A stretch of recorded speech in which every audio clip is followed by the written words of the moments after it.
Dear clients, I know a lot of y'all had questions how to apply for Reliance rights issues using a paper, a physical form, and writing your details and how to submit it in the bank. So I thought let me make a quick video and go step by step and try and explain the process. Just in case, even after this, if you have any difficulties, feel free to contact us. Firstly, if you haven't got any email through which you are able to download the form, and I'll also show you the form, then go to this website which is rights.kfintech.com. After you go to this website, this page will open. You can just scroll down and you can just go down where it says download the application form.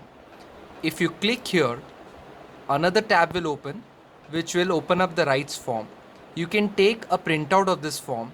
Please don't take printout of all 5 pages. You just need this page 1 and then you need this page 2. You do not need the other instruction pages, and preferably try and have the page 1 and page 2 front and back. Now I will explain you how you can fill up the form. Looking at this form, page 1 only has details of date to be filled up. So here you can write the date. That's about it. On this page, nothing else needs to be filled up. Now if I were to turn the page, I'll go line by line what all you need to fill. The first one is name and contact details of applicant. So here you will write the name as per the sequence order of your DMAT account. Name of the first applicant or the first holder. If your DMAT account has a second holder, you have to also mention the second holder. Just in case if there are 3 holders, you have to write the names of all the 3 holders. But otherwise, if it is just holder 1, then you just write here, and rest you can just put a slash or cancel. Then you have to mention your address.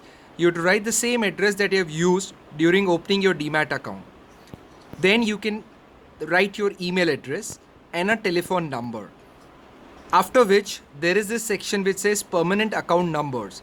So in your DMAT account, depending upon the total number of holders, you mention the PAN out here. So if there are 2 holders, you have to mention PAN for holder 1, then PAN for holder 2.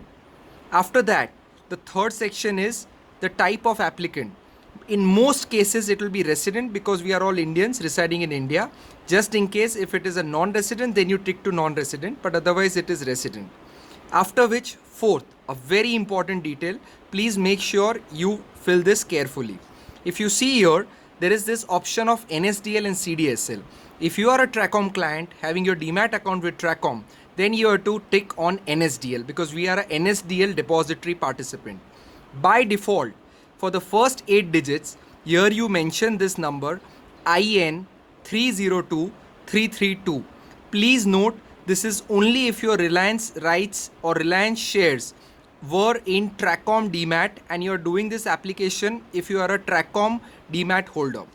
So you mention this, and this is universal for all Tracom depository participant clients. Rest of the 8 digits is your client ID number. Please make sure you fill up the right client ID number. You can get this client ID number either on your DIS slip, which is the slip that you use for your DMAT purpose, or you can use it from the consolidated account statement that you get from NSDL. Please make sure those details are correct. Then we come to point number 5, which is application details. Here, first line item mentions rights equity share including additional rights share. Say if you are eligible for 22 number of rights shares, you have an option to apply for more. So if say you want to round it to 50 shares, then you have to write here the number of shares at 50. So please mention total number of shares that you wish to apply. If you just want to apply for the amount that you are eligible for, then you can write that same number, which is 22. But if you want to do additional number of application, additional number of shares you want to apply for, then here you can mention 22 and over and above the number that you wish to apply for. So you can directly write 50 number of shares. Going below, this is the figure or the amount payable. Please note, at this juncture, you have to just pay rupees 314.25 per rights issue. So in which case, here if you are applying for say total number of 50 shares, then this figure and in words, you have to mention 50 multiplied by 314.25. Please mention the right decimal number. Do not try to round off on your own. Going below, there is payment details in capital letters. So here you mention amount blocked. This is the same amount as you mentioned here, 50 shares multiplied by 314.25. The same you mention in words here. Here it says ASBA bank account number. Please note this is the same number as your bank account which is linked with your Demat account. So that is what you have to fill here. Name of the ASBA bank account holder. Again, this is the same name of the bank that is linked with your Demat account. So sorry, here you have to mention the name of the bank account holder. So if it is Parthiv Vijay Shah as the bank account holder, holder 1, here you mention Parthiv Vijay Shah. Below which says SCSB name and address. Here you mention the name of your bank through which you are doing this ASBA application along with the address.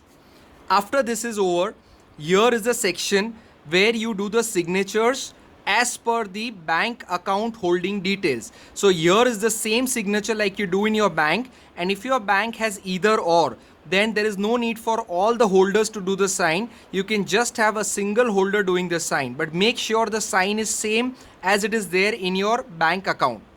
Now the last step, which is signature of the applicant. Please make sure that if in the Demat account there are two holders, then both the holders sign here in the same order as applicant 1 and applicant 2. If there are 3 holders, please make sure all the 3 applicants sign here.